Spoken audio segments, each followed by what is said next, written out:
dit c'est une réunion, une croisade d'évangélisation.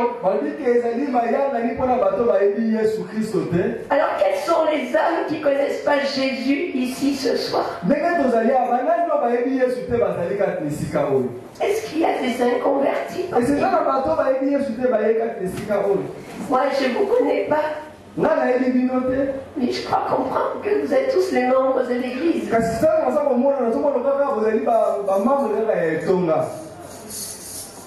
Oui, c'est ça. Ah. Alors il y a quelque chose qui ne va pas. Je ne dis pas que tout le monde soit rendu capable d'évangéliser. Certains, c'est difficile d'aller le porte-à-porte.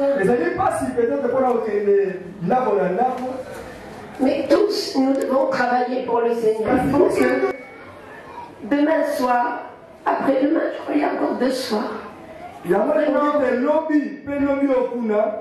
invitez vos amis, invitez vos parents, invitez vos familles. Si tu croises quelqu'un qui est malade, invite-le. Comment voulez-vous que nous voyons Jésus guérir les malades au milieu de nous?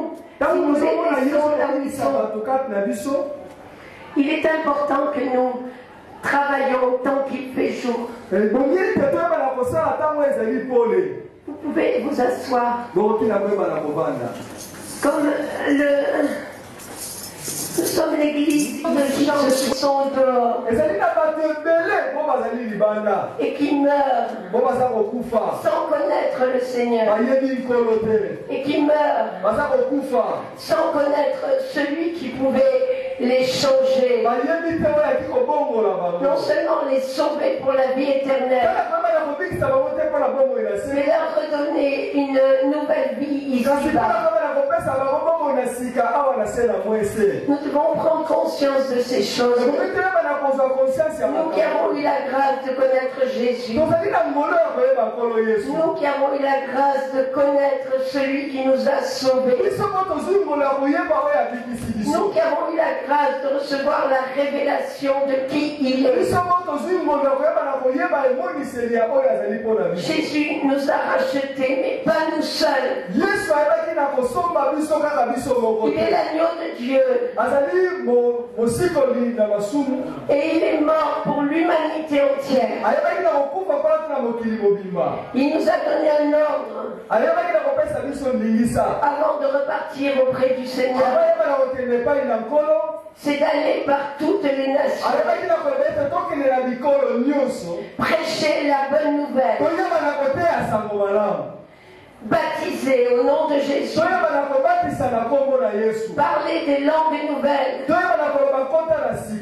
guérir les malades, purifier les lépreux, faire des nations des disciples. Nous devons remplir ce mandat. Aussi longtemps que ce mandat que Dieu nous a donné n'est pas rempli, Jésus ne va pas revenir. Les tribulations vont aller accélérant. Les guerres, les bruits de guerre. Actuellement, ce sont les douleurs de l'enfantement. Pour une femme qui a mis un enfant au monde,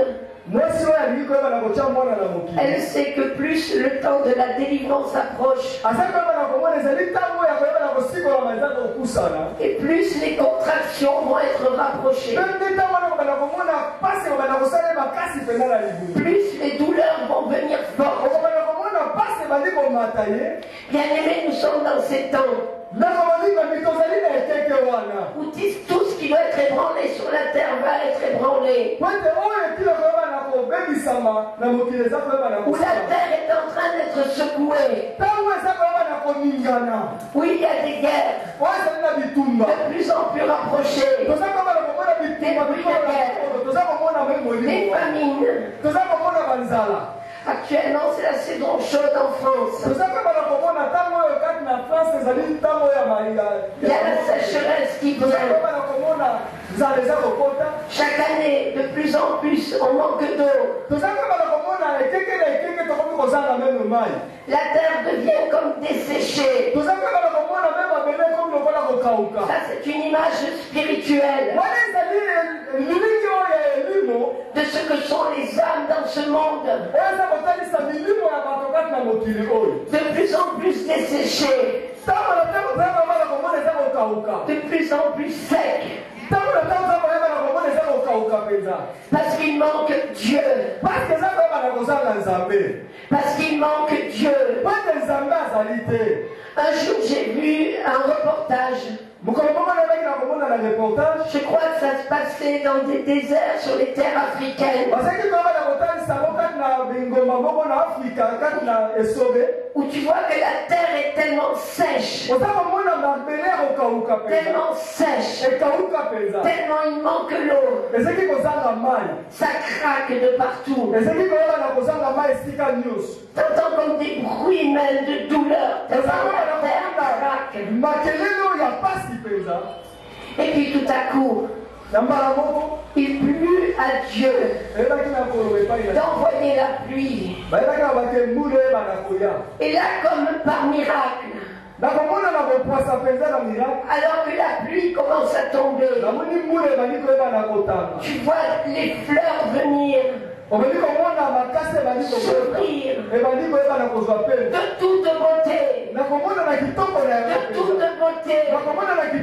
J'étais émerveillé. Je voulais naître dans ce désert. Que Dieu est en train de faire fleurir. Des fleurs de toute beauté. De toutes les couleurs. Un endroit qui était desséché. Qui était desséché. Tu croyais même pas que ça puisse arriver. Mais c'est arrivé. La pluie est venue. Et des fleurs de toute beauté. S'ouvraient. Bien aimé, c'est une image de ce que Dieu veut faire dans cette saison que nous vivons. Partout les guerres. Partout la souffrance. Partout les difficultés. Partout.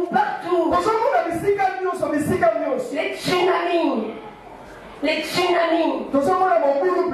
Les tremblements de terre. Les coups d'État. Les renversements.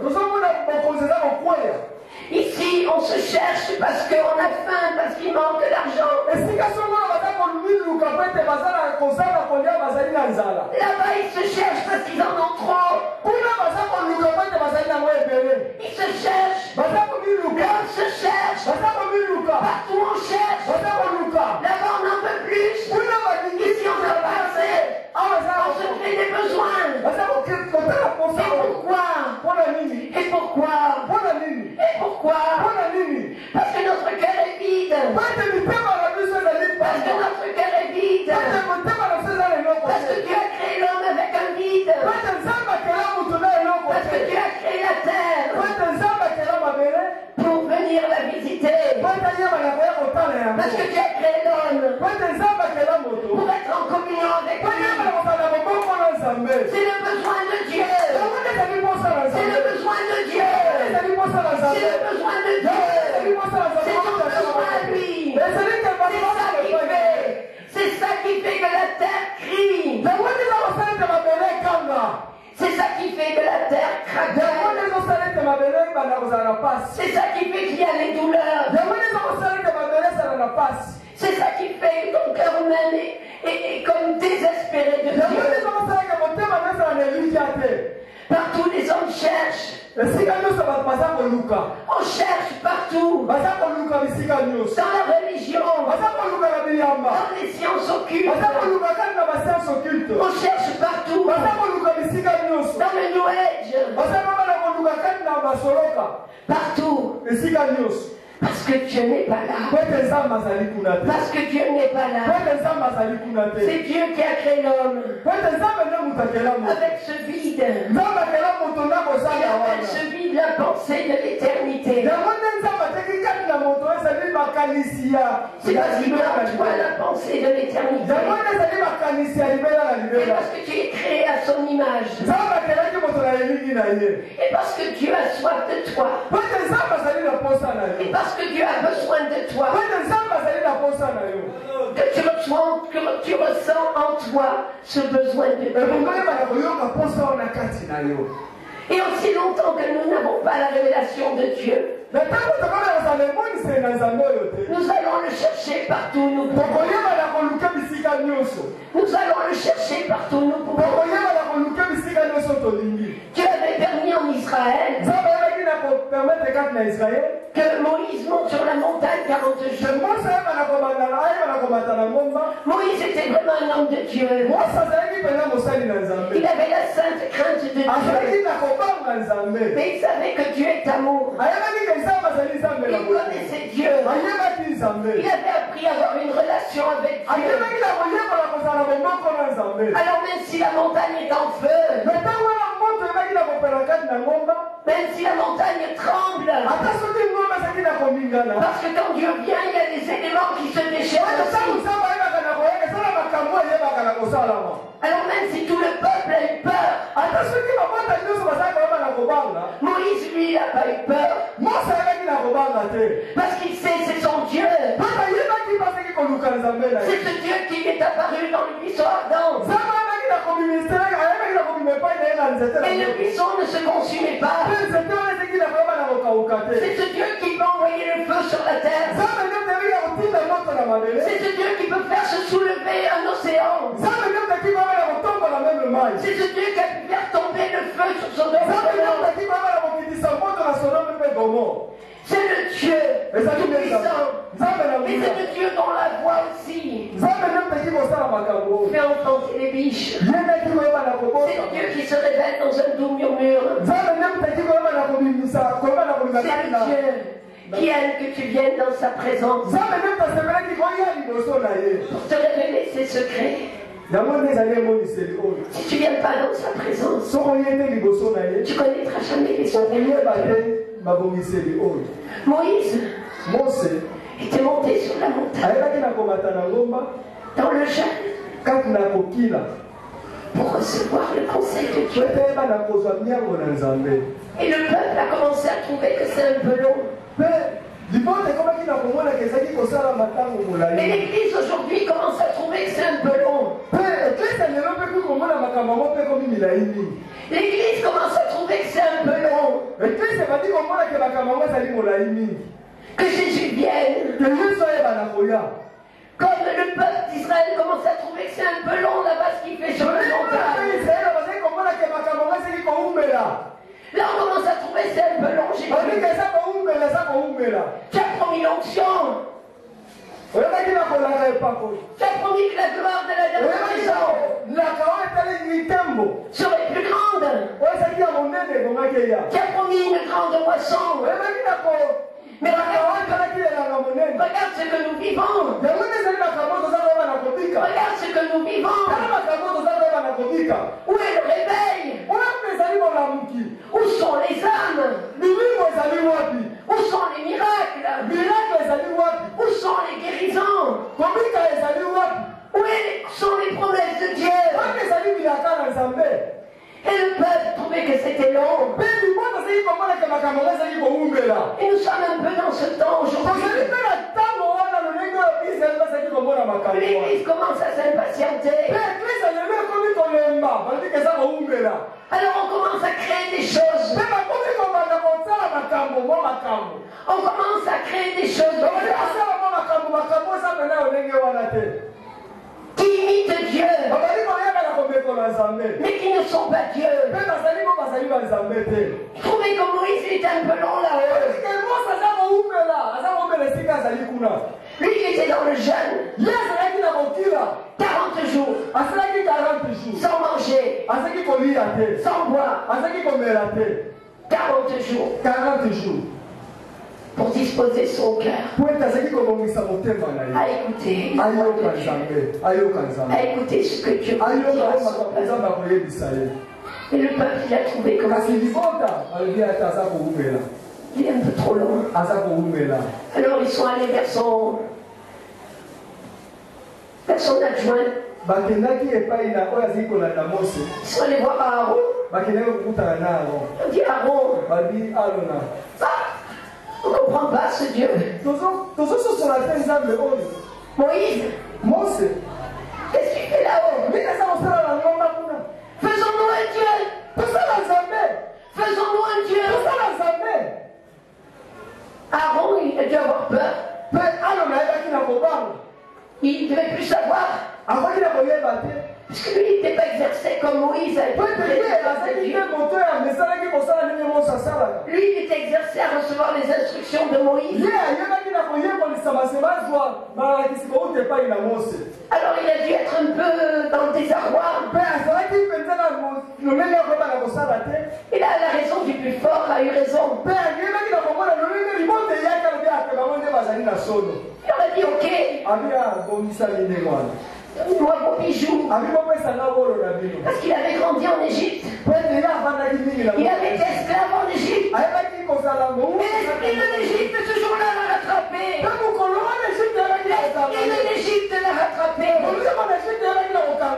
Apportez votre or. Apportez vos bijoux. Et faisons-nous un veau.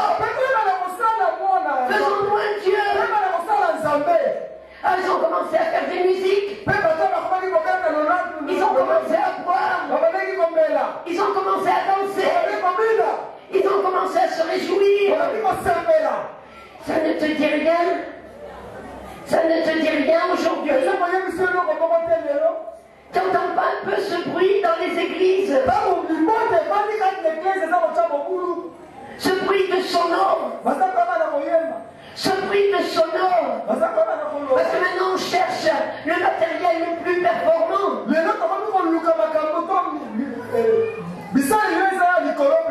On cherche les choses les plus sophistiquées. Puisque nous sommes dans un monde moderne où le progrès n'a pas cessé, où on n'a pas arrêté d'évoluer. Les jeunes, ils n'ont pas plutôt un orgue synthé. Mais déjà, il faut aller en acheter un qui est meilleur. Oh, gloire à Dieu pour récupérer les leurs ici. Et c'est pour vous dire, même dans l'église maintenant, nombre d'églises, nombre de rassemblements, les louanges, c'est du bruit. C'est du bruit aux oreilles de Dieu. Dieu lui-même n'est pas là. Dieu n'approuve pas. C'est du bruit à ses oreilles. C'est du bruit à ses oreilles. C'est du bruit à ses oreilles. Alors, qu'on soit bien d'accord. Je ne suis pas contre le bon matériel. En premier lieu, je suis une adoratrice. S'il ne s'était agi que de moi, que Dieu me donne le choix, moi j'aurais choisi d'être là, d'adorer Dieu, d'adorer Dieu en esprit, en vérité. Mais pour cela, il y a aussi le prix à payer. Les vrais adorateurs, ce sont ceux qui connaissent Dieu. Ce sont ceux qui, comme Moïse, savent se tenir sur la montagne. Ce sont ceux qui savent prendre le temps avec Dieu. Ce sont ceux qui savent prendre du temps avec Dieu. Qui vont savoir sacrifier une fête du monde pour un rendez-vous divin. pour un temps de jeûne, pour un temps de prière, pour un temps de cœur à cœur avec son Dieu, pour un temps d'amour avec son Seigneur. C'est ça. C'est ça qui fera la différence. C'est ça qui fera la différence. Ce matin, nous arrivions avec les sœurs. Pour cette réunion avec les pasteurs, nous étions à 10-20 mètres de là. Et tout à coup, j'ai entendu le bien-aimé Emmanuel qui était en train de chanter avec un autre frère. Il était là. À louer Dieu, à célébrer Dieu. Alors que j'étais à 20 mètres dehors, l'onction de l'Esprit est venue sur moi. L'onction de l'Esprit est venue sur moi. Dieu vous donnera tout ce qui est nécessaire dans cette église. Mais cherchez premièrement son royaume. Cherchez premièrement son royaume. Sa justice. Cherchez à plaire à son cœur. Ne cherchez pas les gros trucs. Vous savez, regardez avec son sainteté, Dieu est là. Depuis que je suis arrivé ici, nous vivons des moments dans la gloire de la présence de Dieu. Dans les réunions avec les femmes, on n'aurait jamais arrêté de danser tellement Dieu était avec nous. Nous étions dans les bras de Jésus. Nous étions dans les bras de Jésus. C'est là la meilleure place. C'est là la meilleure place. Et quand tu es dans les bras de Jésus, je vais te dire, quand tu vas dehors, sa présence t'envahit. Son esprit t'a rafraîchi. Et alors là-bas au dehors, ils vont commencer à te poser des questions. Ils vont commencer à s'apercevoir qu'ici il y a quelque chose. Ils vont commencer à s'apercevoir que peut-être bien dans cette église, Jésus est là. C'est ainsi qu'il va commencer à se faire des signes, des miracles et des prodiges. Si tu viens avec un cœur pour le chercher, si tu viens avec un cœur pour l'adorer, si tu viens avec un cœur pour servir sa gloire, bien que malade à la mort bien souvent, je n'ai jamais mis les pieds dans une église pour chercher ma guérison. Sinon, au tout début, les premiers jours, mais même après, alors que j'étais encore tellement mal en point, j'allais là-bas parce que Dieu est là. J'allais là-bas parce que la présence de Dieu. J'allais là-bas pour l'adorer. J'allais là-bas pour le rencontrer. Et j'allais là-bas pour prier pour les autres. J'avais désespérément besoin pour ma vie. Mais j'allais prier pour les autres. J'allais prier pour les malades. J'allais prier pour les âmes. J'allais prier. J'étais consciente. J'étais devenue consciente que si je vais servir Jésus, si je vais servir l'Évangile, si je vais prier pour les autres, si je vais dans les réunions de prière, si je vais dans les croisades d'évangélisation, Dieu va s'occuper de mes besoins. Dieu va s'occuper de ma guérison. Dieu va s'occuper de mes enfants. Dieu va s'occuper de ma famille. Et Dieu le fait. Et Dieu le fait. Et Dieu le fait. Bien-aimés, ne cherchons pas. Ne cherchons pas à vouloir voir des grandes choses. Une des premières fois que je suis venue en Afrique, J'ai été touché par Dieu. J'ai été touché par Dieu. En rentrant dans un temple de bas quartier. C'était une petite baraque. On était 200-300 personnes entassées là-dedans. Une baraque en planche pourrie. À la saison chaude, il fait tellement chaud. On est tellement entassés là-dedans. On transpire tous. On peut même pas bouger. Quand on dansait, j'avais l'impression que c'était une chenille qui se déplaçait. Mais j'ai vu la gloire de Dieu. Et quand je suis rentré dans cette église, dans ce baraquement, mais j'ai vu Jésus. Mais j'ai vu Jésus. Et je disais, j'ai vu que Jésus est né dans une étable. J'ai vu que le Fils de Dieu est venu. J'ai compris là où il est venu. J'ai compris qu'il n'a pas regardé. J'ai compris qu'il s'est dépouillé de sa gloire.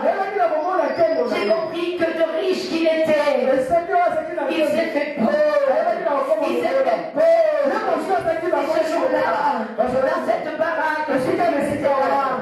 Et ce jour-là, j'étais béni. Et ce jour-là, peu importe si on est assis par terre.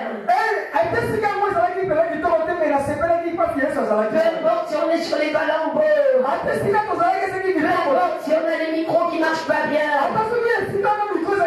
Ou s'il n'y a pas de micro. Peu importe, parce que quand Dieu est là, sa présence remplit le temple. Sa présence se rafraîchit.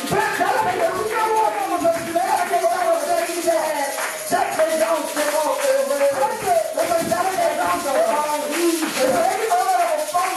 Et tu peux tout avec lui. Et tu peux tout. Mais quelle ne fut pas ma tristesse plus tard. Quand le pasteur me dit, oh mais ma soeur ou maman, je ne sais pas comment m'appeler celui-là. Tu sais, nous ici, si on ne construit pas un beau temple, les gens ils ne vont pas venir. C'est comme à Aaron. Si on n'a pas un veau d'or, mais qui va-t-on adorer? Si on n'a pas le veau d'or avec Aaron,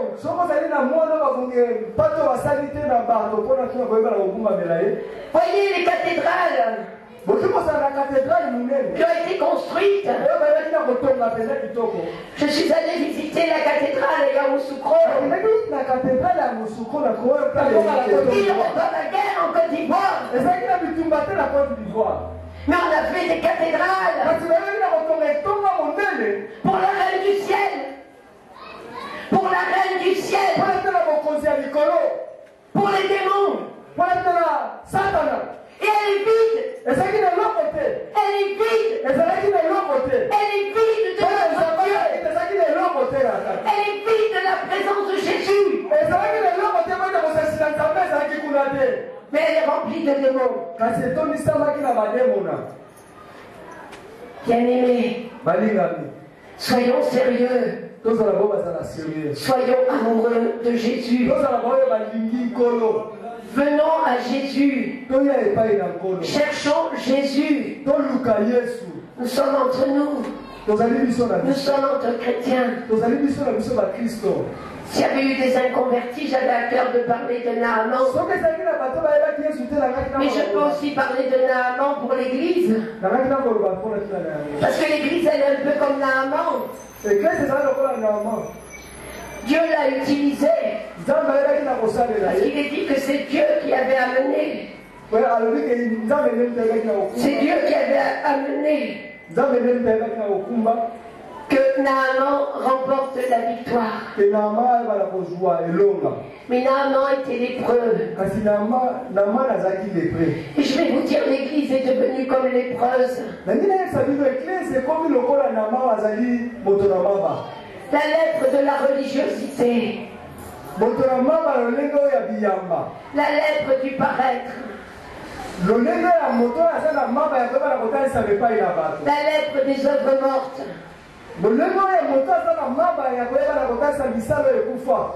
La lèpre du nouveau ministère de la prospérité. La lèpre de la corruption. La lèpre du mensonge. La lèpre de l'impureté. La lèpre de la fornication. La lèpre de l'homosexualité. Aujourd'hui en église, les églises marient les homosexuels.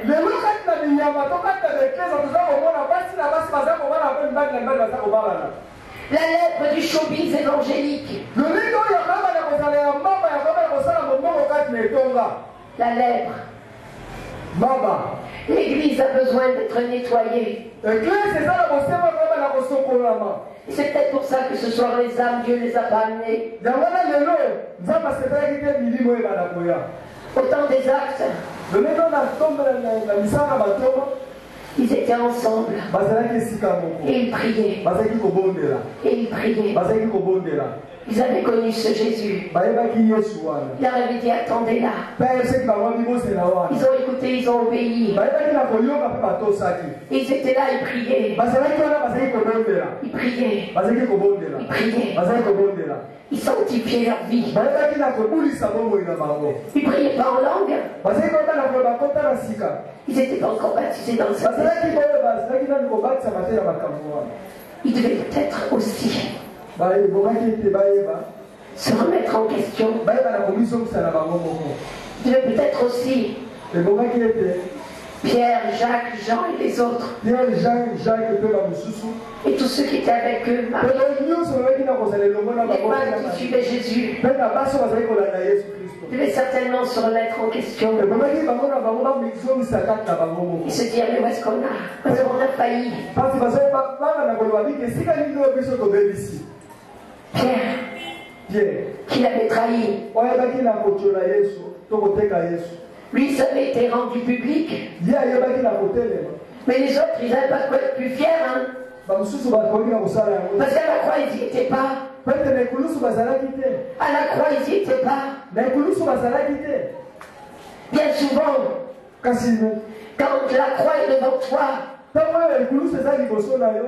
tu n'es plus là. Quand tu es devant le choix de Dieu, tu n'es plus là. Quand Dieu te dit va là, quand Dieu t'appelle à rentrer dans ta chambre, t'es où? Tu vas où? Tu fais quoi? Quand tu vas dans le mensonge et que l'esprit te reprend, est-ce que tu fais réparation? Quand tu vas vers les filles, quand Dieu te dit de fermer les yeux, de détourner tes regards, tu fais quoi? Quand tu es devant leur porno, tu fais quoi? Tu fais quoi? Tu sais dans ton cœur c'est pas bien. Nous avons tous une conscience. Ou alors ta conscience elle est tellement étouffée. Elle est tellement étouffée que même plus tu te rends compte de ce que tu fais. Bien-aimé, c'est important ce que je vous dis. Dans la chambre haute, il devait se dire, mais où étions-nous? Il devait se souvenir à Gethsémane, quand il leur a demandé de prier, il dormait. Il dormait. Et Jésus a dû leur dire, lui qui était en train de suer le sang à cause de l'angoisse. Jésus Jésus leur a dit, mais vous ne pouviez pas veiller une heure avec moi. Même une heure, tu ne peux pas veiller avec Jésus. Même une heure, tu ne peux pas donner à Dieu. Il devait se dire dans cette chambre haute. Et Marie. Et Marie. Elle n'a pas encore tout compris non plus. L'épée lui a transpercé le cœur. Elle a vu, il est ressuscité. Ils n'ont pas encore tout compris. Il fallait que vienne le Saint-Esprit. Il fallait qu'il soit baptisé dans le feu du Saint-Esprit. Il fallait qu'il soit baptisé. Et Dieu les a baptisés. Après qu'ils aient passé le temps ensemble. Après qu'ils aient passé tous ces jours-là ensemble, à réfléchir, à penser l'enseignement que Jésus venait de donner, à la mort, à la résurrection. Mais il fallait que le Saint-Esprit vienne. Il fallait la Pentecôte. Il fallait la Pentecôte pour qu'il soit rendu capable de quitter cette nature. De quitter cette nature. Jésus avait soufflé sur eux. Ils avaient reçu déjà. Mais ça n'était pas suffisant. C'est pourquoi Jésus leur a dit, il vaut mieux que je reparte. Parce que maintenant je veux vous baptiser dans la vie de Dieu, dans le Saint-Esprit de Dieu, et que le feu de Dieu consume la lèpre qui est attachée à ta vie. Le feu de Dieu, le feu de Dieu va consumer la lèpre qui est attachée à ta vie. Amen. Que Dieu consume la lèpre qui est attachée à notre vie. Toute forme de lèpre. L'Église est trop entachée actuellement. Si Jésus vient, elle n'est pas prête. Pour la plupart, elle n'est pas prête. S'il vient là maintenant, est-ce que nous partons? Est-ce que nous sommes élevés pour aller avec lui? Pour fêter le repas des noces de l'agneau. C'est cette épouse qui s'est préparée. C'est cette épouse qui a été trempée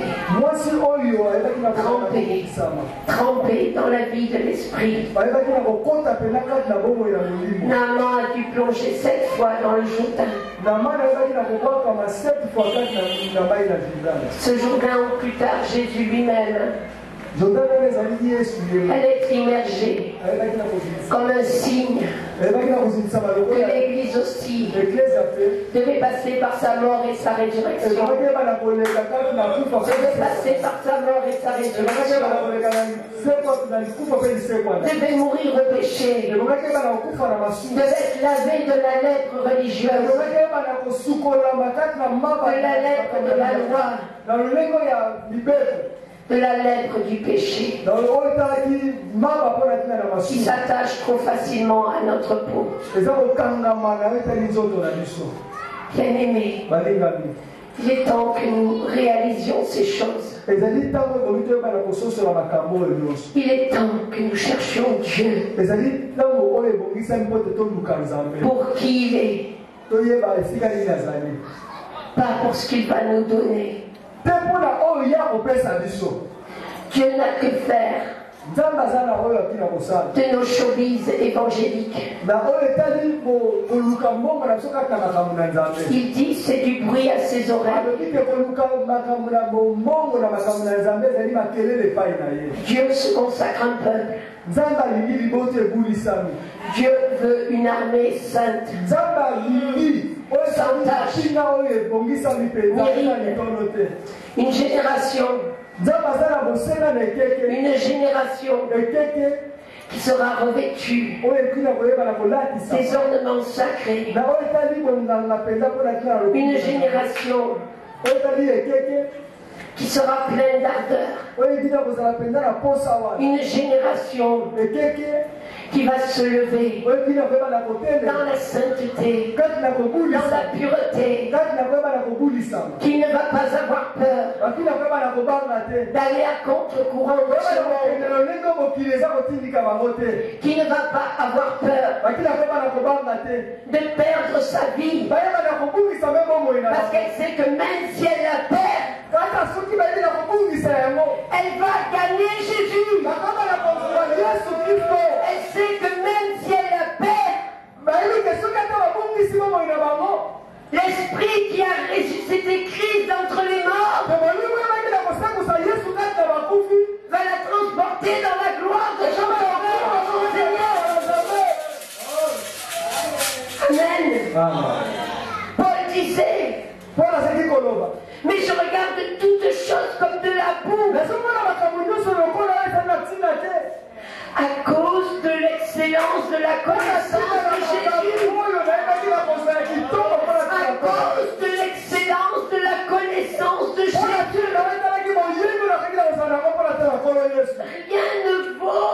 Rien ne vaut la parole de Jésus. Et que tu te plonges dans l'eau de sa parole.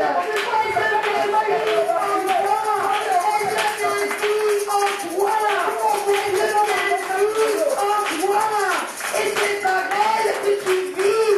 Si tu demeures en lui, et tu demeures en toi, alors tu vis. Et tu communiques la vie, et tu portes la vie, et tu amènes la vie, et tu libères la vie,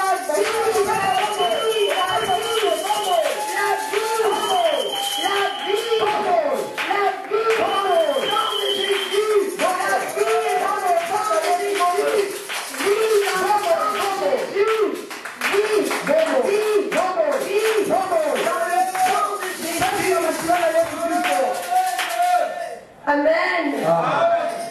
Oui, Dieu me rend la voix. Il y avait quelque chose à vous dire. Et il dit, et je crois que ça c'est le ministère. C'est le ministère de cette église qui sera sainte. Déclaration de l'Éternel. Psaume 110. Il dit, viens siéger. Dis à mon Seigneur, viens siéger à ma droite. Viens siéger à ma droite. Jusqu'à ce que j'ai mis tes ennemis comme un escabeau sous tes pieds. Et Jésus aujourd'hui siège à la droite de Dieu. Il est assis à la droite de la majesté divine. Il est la droite de Dieu, il siège à la droite de Dieu. Mais il lui dit quoi? Jusqu'à ce que j'ai mis tes ennemis. Nous savons que Jésus a écrasé Satan. Nous savons que Jésus a dépouillé les autorités des nations. Nous savons qu'il a triomphé d'eux par la croix. Mais la victoire,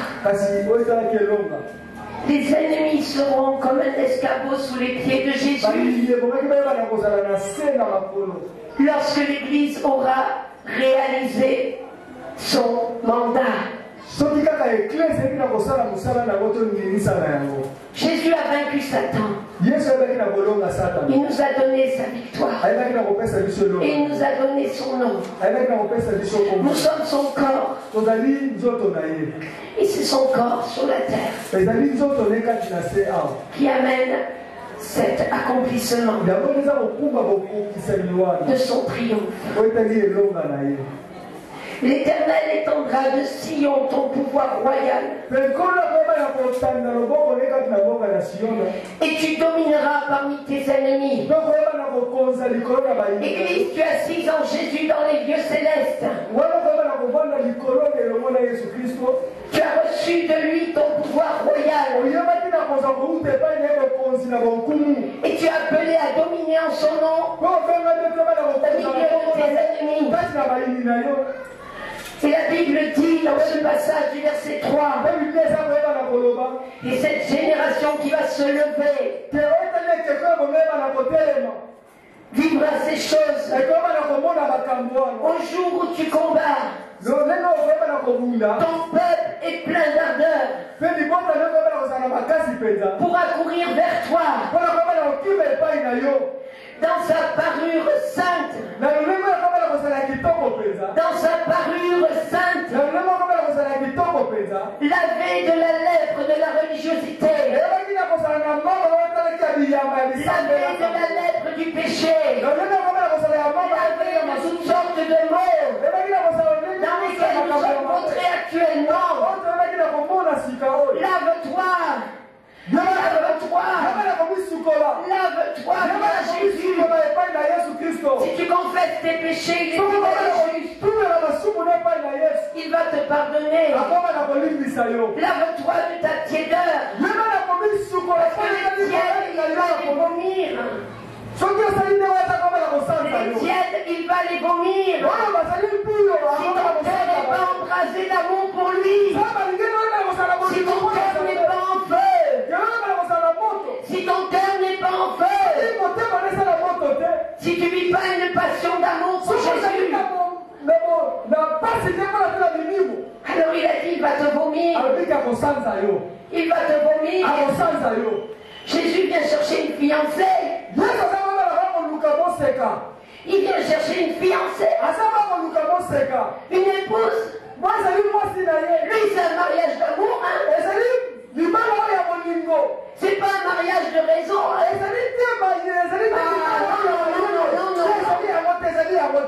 Il y a un homme ou une femme, il peut se marier avec pour son argent. Puis après il divorce. Mais Jésus, non, non, non. C'est un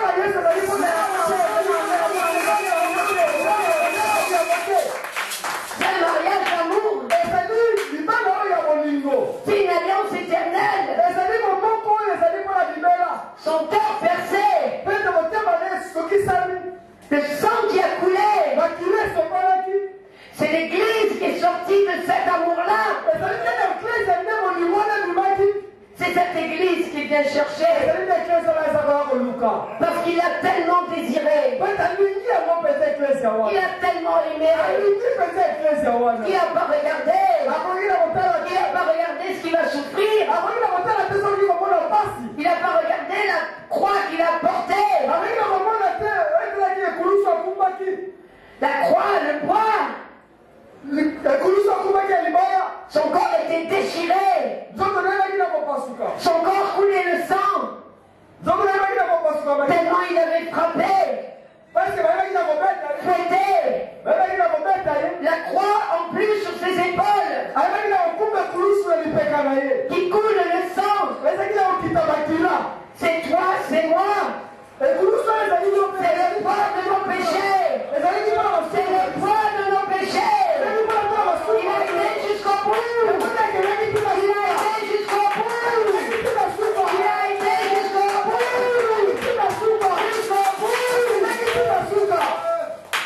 Et après encore, c'est pas fini.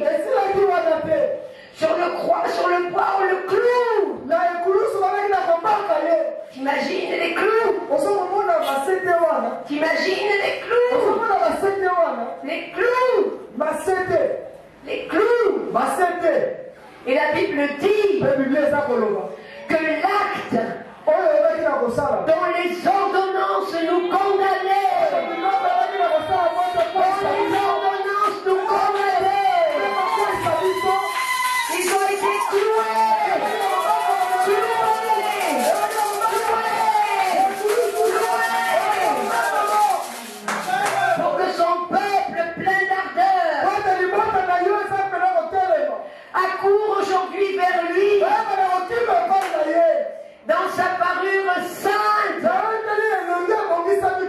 La seule robe que tu dois porter, c'est la robe lavée dans le sang de Jésus. C'est la robe lavée dans le sang de Jésus. Et du sein de l'aurore, il est dit. Du sein de l'aurore. Ça veut dire que cette génération, elle devance l'aurore. Elle utilise l'éveil de la nuit. Elle appelle l'aurore d'un jour nouveau. Elle appelle l'aurore d'un jour nouveau. Elle a pris son Seigneur. Elle devance l'aurore. Elle appelle le Seigneur. L'aurore d'un jour nouveau. Il est dit au verset 3. Tous tes jeunes guerriers se presseront vers toi comme naît la rosée. Tous tes jeunes guerriers. Tous tes jeunes guerriers. Es-tu un jeune guerrier de Jésus? Es-tu un jeune guerrier de Jésus? Amen. Amen. Amen. L'Éternel l'a juré. Il ne reviendra pas sur son engagement. Tu seras prêtre pour toujours, selon la lignée de Melchisédek. Le Seigneur à ta droite va écraser des rois au jour de sa colère. Va écraser des rois au jour de sa colère. Déjà ces choses arrivent. Il juge les nations. Il juge les nations. Les cadavres s'entassent. Il écrase des chefs par la terre entière. En chemin, il s'abreuve. Il s'abreuve. Il boit l'eau d'un torrent. Puis il relève la tête. Église de Dieu, en chemin, sois abreuvé. Il renouvelle les forces pendant la marche. Tu ne dois pas être fatigué. Tu ne dois pas être chargé. Parce qu'il renouvelle les forces. Les jeunes gens se fatiguent et se lassent. Combien de fois je l'ai vu? Moi la vieille de bientôt 60 ans. Moi la vieille de bientôt 60 ans. Quand je vais dans les villages de brousse, les jeunes serviteurs ils sont fatigués. Les jeunes ils se fatiguent et ils se lassent. Les jeunes ils ne peuvent pas me suivre. Mais pourquoi? Est-ce que tu as bu au torrent? Est-ce que tu as bu au torrent? Parce que si tu bois au torrent, tes forces seront renouvelées. Parce que si tu bois au torrent, tu ne seras pas fatigué. Parce que si tu bois au torrent, il te rajeunit comme l'aigle. Il te rajeunit comme l'aigle. Il te rajeunit comme l'aigle. Il te rajeunit comme l'aigle. Quand je rentre d'émission, les filles elles-mêmes elles me disent mais maman, c'est d'un âge avancé quand même maintenant. C'est normal, si tu vas là-bas, tu rentres, t'es fatigué. J'irai aussi longtemps que la génération ne va pas se lever. J'irai aussi longtemps que vous n'allez pas vous lever, les jeunes, les moins jeunes. Levons-nous et bâtissons. Levons-nous et bâtissons. Levons-nous et bâtissons. Levons-nous et bâtissons.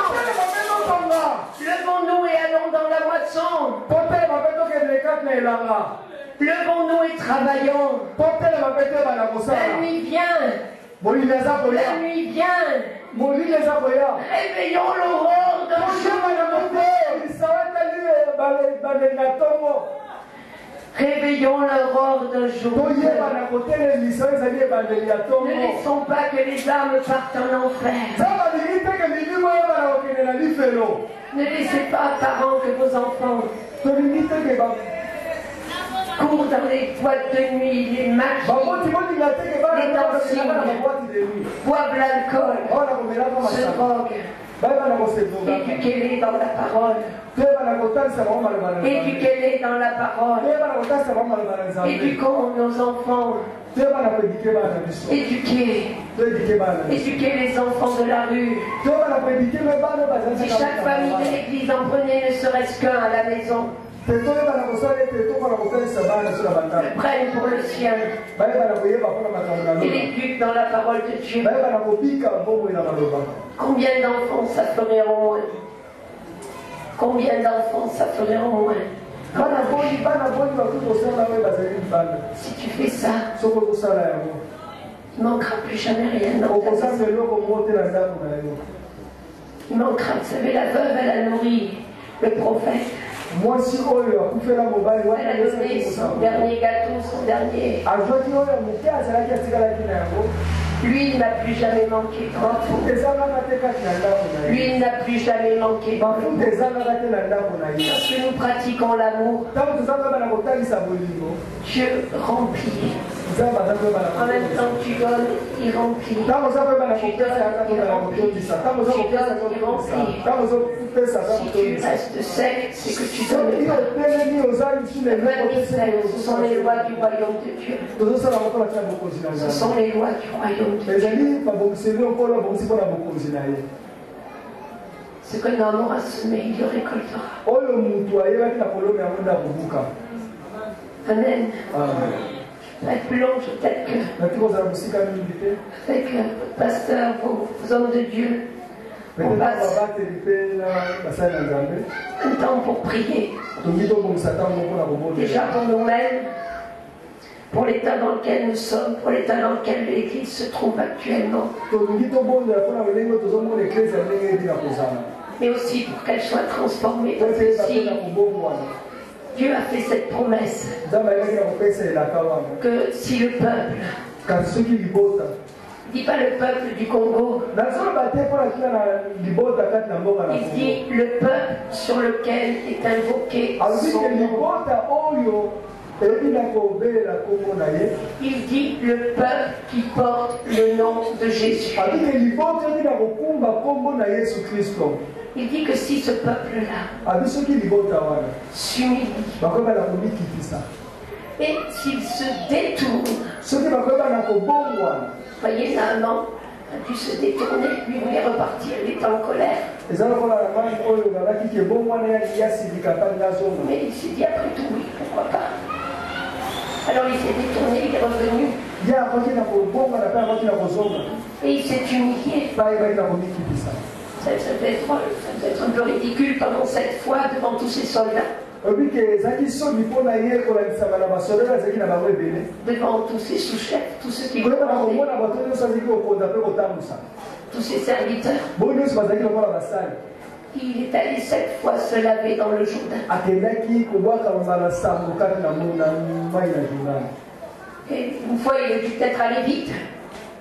Et jusqu'à 7 fois, l'humiliation a dû bien.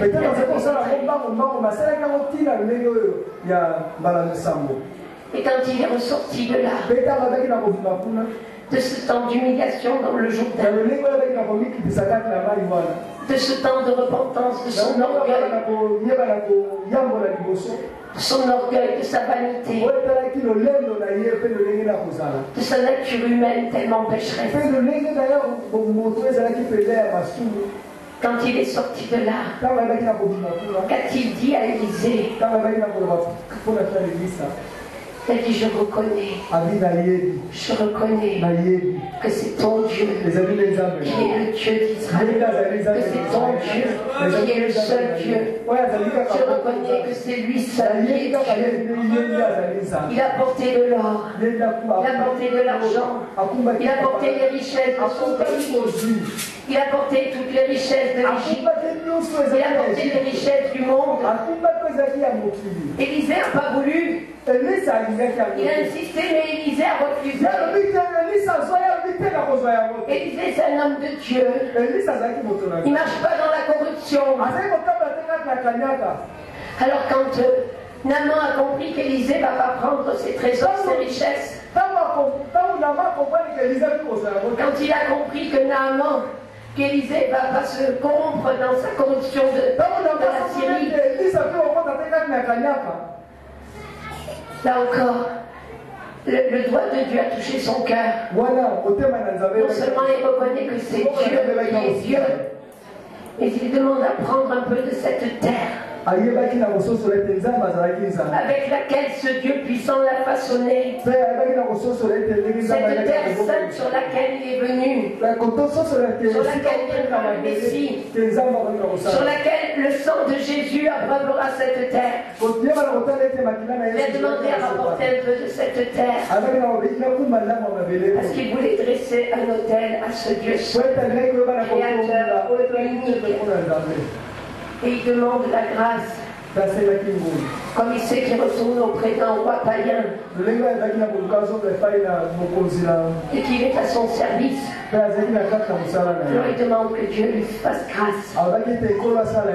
Toutes les fois qu'il est obligé d'accompagner ce roi dans son temple païen,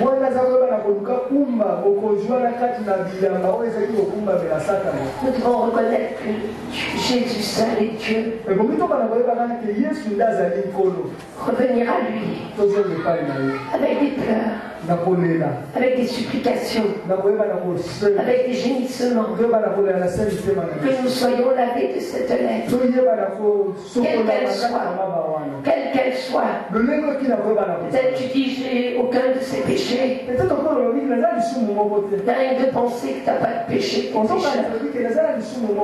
c'est de la présomption, parce qu'aucun n'est juste devant Dieu. Et Dieu dit que si nous nous humilions, et si nous revenons à son alliance, si nous revenons à Jésus, si nous confessons nos péchés, alors il est fidèle et juste. Il nous pardonne. Et non seulement il guérit notre vie, non seulement il va guérir aussi notre maison, mais il va guérir aussi notre nation. C'est sa parole. C'est sa parole. C'est l'Église qui doit revenir. C'est pas le monde, c'est l'Église. Amen. Amen.